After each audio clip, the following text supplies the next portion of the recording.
Assalamualaikum warahmatullahi wabarakatuh. Berjumpa lagi dengan Pak San di channel Sandia Kembar Official.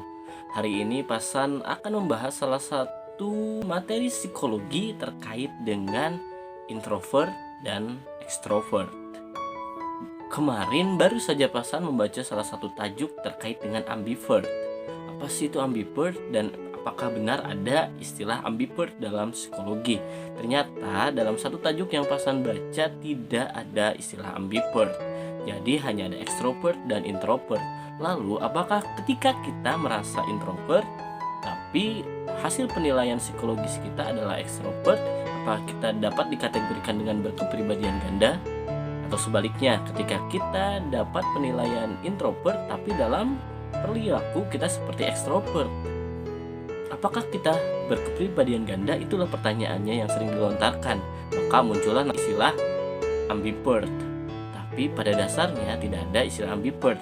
Lalu dalam psikologi dibahas terkait dengan 4 jenis introvert.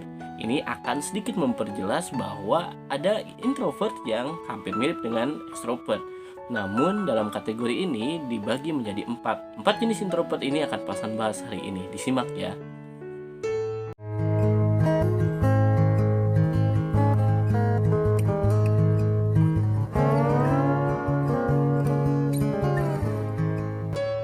Yang pertama adalah social introvert.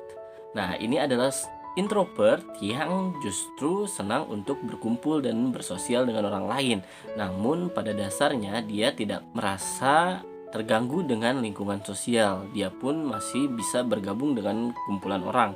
Namun di saat yang bersamaan dia cukup akan kelelahan secara emosi ketika terlalu sering dan terlalu lama bergabung dengan orang-orang atau berkumpul dalam lingkungan dengan banyak orang. Ini adalah salah satu introvert yang cukup terbuka. Dari itu sering dikategorikan sebagai introvert yang menjurus lebih dekat dengan extrovert. Namun dia cenderung tidak menyukai lingkungan dengan banyak orang, namun dia pun masih dapat menerima hal tersebut walaupun tidak dalam durasi dan juga lingkungan yang terlalu banyak dan kompleks. Yang kedua adalah thinking introvert. Thinking introvert adalah jenis introvert yang cukup tenggelam dengan pemikirannya.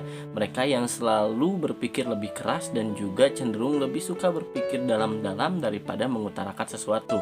Di sini bukan introvert juga yang cukup menjauhi lingkungan sosial.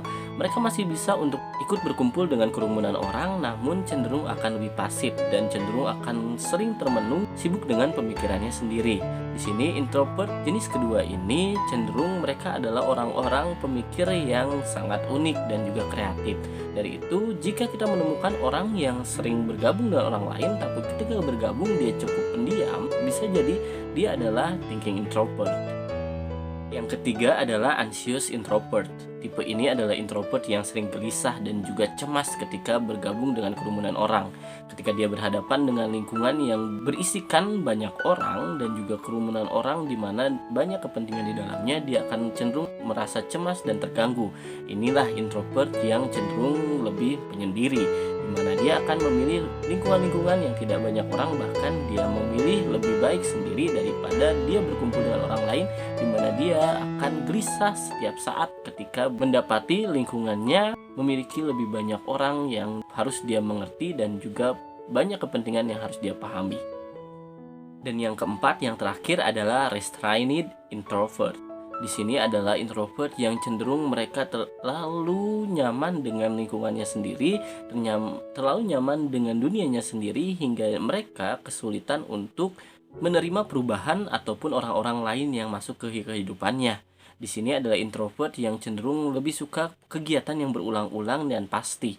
Mereka cenderung tidak terlalu kreatif dan tidak suka tantangan. Introvert jenis ini pun sangat sering mengurung diri. Mereka tipe orang yang sulit untuk mengambil keputusan dan juga sulit untuk berbagi pendapat, di mana introvert jenis inilah yang sering kali membuat introvert itu dianggap sebagai batu atau mereka orang-orang yang sering membeku. Jadi introvert jenis keempat ini salah satu introvert yang paling pasif, di mana mereka sering sekali menyendiri dan sibuk dengan rutinitas yang mereka lakukan berulang-ulang tanpa peduli dengan lingkungan sekitarnya, karena mereka ketakutan dengan perubahan dan orang-orang sekitarnya yang akan merubah ideologis atau keadaan lingkungan yang telah mereka bangun secara nyaman. Tadi 4 jenis introvert yang harus kita ketahui.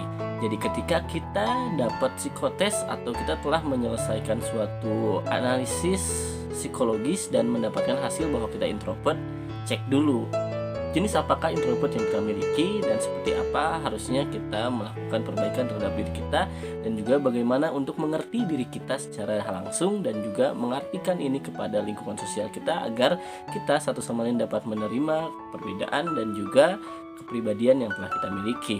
Kembali bahwa introvert bukan berarti kita harus pasif, dan juga ketika menjadi introvert bukan berarti kita juga harus merasa bahwa diri kita lemah. Dari sini, introvert adalah salah satu juga bagian dari pola komunikasi psikologi yang sangat berarti ketika kita mampu memaksimalkannya, mengerti diri kita apa adanya, dan juga mulai terbuka dengan lingkungan dan mulai untuk memperbaiki diri seiring dengan kedewasaan usia kita. Sekian dari Pasan, tidak lupa Pasan tunggu kembali request-request untuk tema video selanjutnya dan juga diskusi di kolom komentar. Semoga bermanfaat. Wassalamualaikum warahmatullahi wabarakatuh.